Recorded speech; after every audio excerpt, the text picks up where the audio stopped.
हमेशा एक घंटा कर पहले सबके निमंत्रण करन और यथाशीघ्र आए के मंच में उपस्थित हो।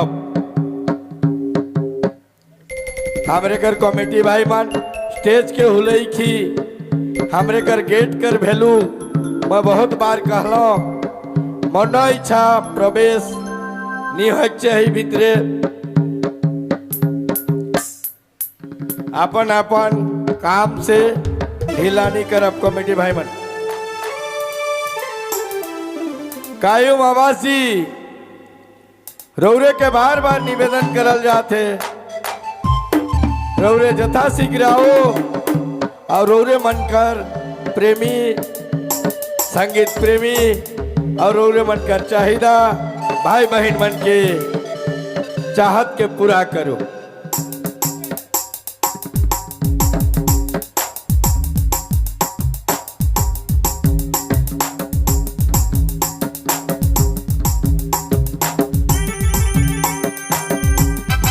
कायम आवासी रौरे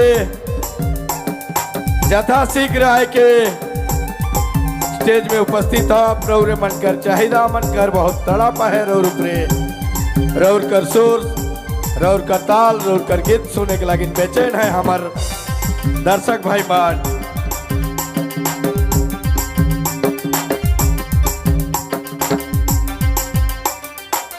लो रौरे कर सामने हमरे कर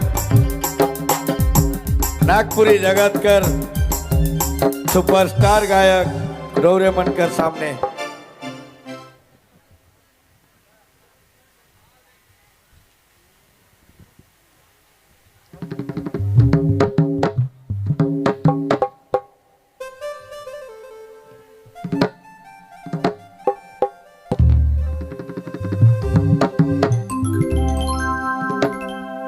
हेलो चलू सबसे पहले जितना भी जमा होल हमरे कर भाई बहन संग साथी माए बाप सब कोई के तहे दिल से झारखंडी जोहार है। देखो गुरुजी तनी दाम के बढ़ाओ हाय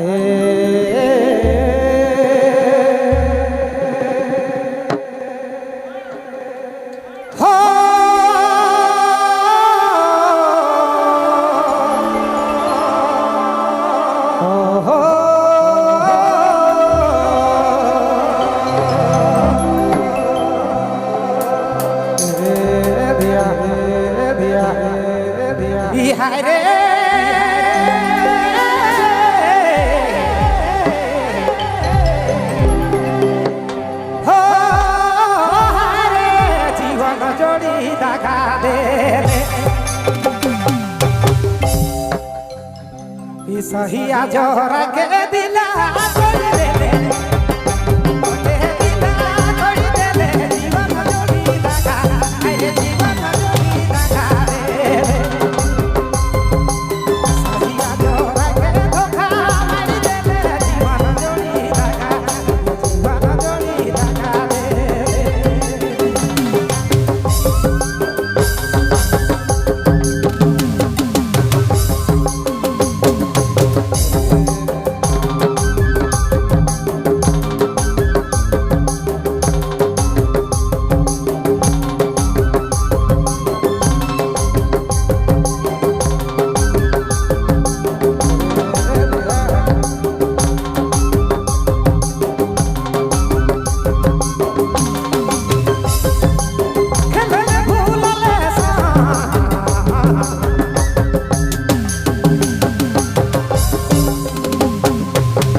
बहुत सुंदर जीवन जोड़ी दागा दिले कायुमदा के रौरे मन मोबाइल में देखत रही